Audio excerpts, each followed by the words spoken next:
Shalom Aleihim, saudara-saudara yang dikasihi Tuhan dimanapun saudara berada. Rumah Tuhan adalah rumah kita, menjemaatkan keluarga dan mengkeluargakan jemaat. Jadikan GKT Banyuwangi menjadi rumah rohani, tempat kita saling menguatkan dan menumbuhkan. Yeremia 51 ayat 45 sampai dengan 49. Sebab itu larilah dari sana, hai umat Israel, selamatkanlah dirimu dari kemarahanku yang meluap. Janganlah takut atau cemas karena desas-desus yang kamu dengar. Setiap tahun tersiar kabar yang berlainan, kabar tentang kekejaman di dalam negeri dan tentang raja-raja yang memerangi satu sama lain. Percayalah, saatnya akan tiba. Aku menghukum berhala-berhala Babel. Seluruh negeri itu akan dihina, dan segenap penduduknya dibunuh. Segala sesuatu di langit dan di bumi akan bersorak gembira apabila Babel jatuh ke tangan bangsa dari utara yang datang untuk menghancurkannya. Banyak orang di seluruh dunia telah mati terbunuh karena Babel. Tetapi sekarang Babel akan jatuh demi orang Israel yang mati terbunuh. Aku Tuhan telah berbicara. Saudara, umat Tuhan yang sudah sekian lama ada di dalam pembuangan bisa terancam putus asa. Meski mereka sudah taat pada nubuat Allah melalui nubuat Nabi Yeremia agar mau menerima pembuangan ke Babel. Kondisi itu bukanlah kondisi ideal umat. Bagi umat, berada di tanah pembuangan bukanlah sebuah kondisi yang ideal. Mereka perlu secercah pengharapan melalui nubuat penghukuman atas Babel yang dikumandangkan oleh Nabi Yeremia. Nubuat itu menghibur umat, menunjukkan bahwa Allah peduli pada penderitaan mereka dan mendengar keluhan mereka. Berita pengharapan itu dimulai dengan gambaran kemenangan gemilang para musuh atas Babel.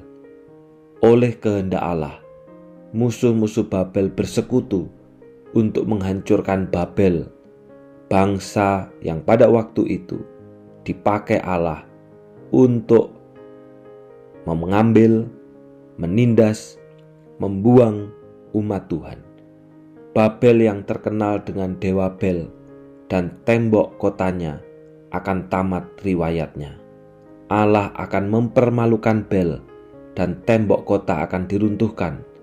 Sebab itu Allah memperingatkan umatnya untuk segera menyingkir sebelum bencana tiba.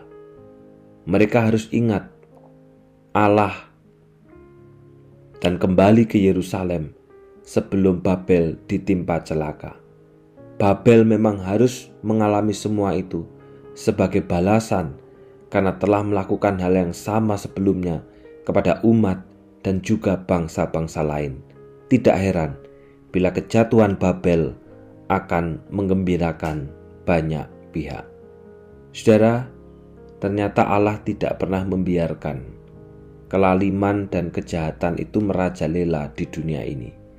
Bahkan meski ada pihak yang pernah Allah pakai sebagai cawan murkanya seperti Babel, tetap saja Allah tidak akan membiarkan pihak tertentu atau pihak tersebut bertindak di luar batas yang telah Allah tentukan. Bila itu terjadi, maka Allah sendiri yang akan turun tangan dan menunjukkan kuasanya. Itulah yang terjadi dengan Babel. Allah memang memakai Babel untuk mendidik dan mengajar umatnya. Tetapi ketika mereka melakukan itu lebih daripada ketentuan yang Allah lakukan, maka Allah sendiri yang akan turun tangan untuk menghukum mereka. Sehingga di dalam ayat yang ke-47 dikatakan begini, firman Tuhan kepada umat, percayalah, saatnya akan tiba. Aku menghukum berhala-berhala Babel. seluruh negeri itu akan dihina dan segenap penduduknya dibunuh. Jikalau berhala yang sebelumnya dianggap penolong, termasuk bagi umat Tuhan sendiri, itu dihukum oleh Allah, maka Allah pun juga dapat menghukum apapun yang hari ini kita anggap sebagai penolong. Lebih daripada Allah. Entah itu kekayaan, entah itu kepandaian, entah itu relasi, entah itu segala sesuatu yang kita anggap sebagai penolong bagi kita, dan kita anggap itu lebih daripada Allah, Allah dapat menghukumnya, saudara. Karena itu firman Tuhan pagi ini mengingatkan kepada kita, jadikanlah hanya Allah sebagai pembela dan penolong kita satu-satunya dalam hidup. Bukan salah satu. Jadikanlah hanya Allah sebagai pembela dan penolong satu-satunya dalam hidup kita. Karena Allah lah yang berdaulat, karena Allah lah yang berkuasa untuk menolong dan membela kita umatnya. Apapun yang kita jadikan sebagai penolong, apapun yang kita jadikan sebagai pelindung di luar daripada Allah, maka Allah dapat menghukum semuanya itu.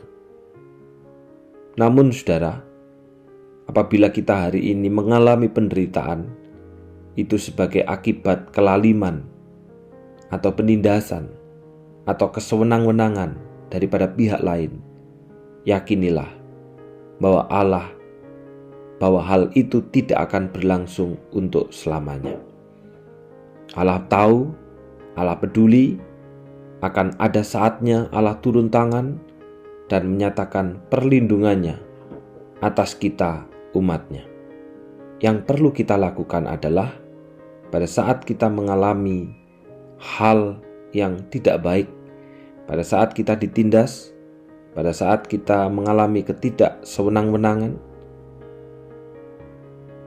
teruslah memohon kepada Allah. Bukan kita melakukan perlawanan atau serangan balik, tetapi berdoalah kepada Allah, mohonlah perlindungan daripada Allah, mohonlah kekuatan daripada Allah. Doakan orang yang melakukan kesewenang-wenangan itu supaya menjadi takut Tuhan dan hormat kepada Tuhan. Karena pada akhirnya Allah lah yang akan menyatakan perlindungan dan pembelaan kepada setiap kita. Jangan juga kita membela diri, karena pembela kita adalah Allah. Di sisi lain juga saudara, jangan justru kita yang menjadi penindas bagi orang lain. Jangan justru kita yang melakukan kesewenang-wenangan bagi orang lain. Karena Allah tidak membiarkan apabila kita umatnya menindas sesama. Mari kita berdoa. Bapa yang di surga, bersyukur hari ini firman-Mu mengingatkan kepada kami bahwa Engkaulah Allah penolong dan pembela kami. Maka di dalam hidup tolonglah kami supaya hanya mengandalkan Tuhan, mengandalkan Allah sebagai satu-satunya penolong dan pembela, bukan salah satu penolong atau pembela. Karena ketika kami memiliki penolong dan pembela di luar daripada Allah, mungkin itu kekayaan, mungkin itu jabatan, mungkin itu materi, mungkin itu relasi, maka Allah dapat menghukum semuanya itu. Karena Allah adalah Allah yang berdaulat. Tolonglah kami Bapa, supaya sungguh-sungguh kami mengandalkan Engkau. Dan jikalau di dalam hidup kami mengalami kelaliman, mengalami kesewenang-wenangan, mengalami penindasan, biarlah kami bergantung penuh kepada Allah. Kami tidak membela diri, kami tidak menyalahkan yang lain, tetapi kami berlindung kepada Allah, karena Allah akan menyatakan keadilannya. Dan tolonglah kami supaya kami pun juga bukan menjadi penindas bagi orang lain, karena Allah pun tidak akan membiarkan penindasan kepada sesama. Secara khusus hari ini berdoa untuk ketiga daripada anak-anak kami, untuk Abigail Nurani Mainanda yang berulang tahun. Tuhan berkati dia di dalam masa-masa persiapan pernikahannya Tuhan. Biarlah menjadi seorang penolong bagi calon suami seorang hamba Tuhan. Biarlah hatinya adalah hati yang mencintai Tuhan. Demikian juga Melinka Clara Sabrina, Tuhan juga tolong di dalam masa depannya, dalam kuliahnya. Biarlah kiranya Allah yang sudah menyatakan masa depan yang baik kepadanya, dan jadikan dia sebagai orang muda yang takut Tuhan, yang berpegang teguh pada perjanjian. Demikian juga untuk Amelia Yohana atau Amel Tuhan yang juga berulang tahun. Berkati orang muda ini di dalam pelayanannya, di dalam kesetiaannya kepada Allah. Kiranya Engkau yang menggenggam erat hidupnya, masa depannya ada di dalam tangan Tuhan. Engkau yang menyediakan masa depan yang indah kepadanya. Di dalam nama Tuhan Yesus kami sudah berdoa. Amin. Selamat ulang tahun untuk Nanda, Meilin, dan Amel. Teruslah berpegang dan setia dengan perjanjian. Tuhan memberkati.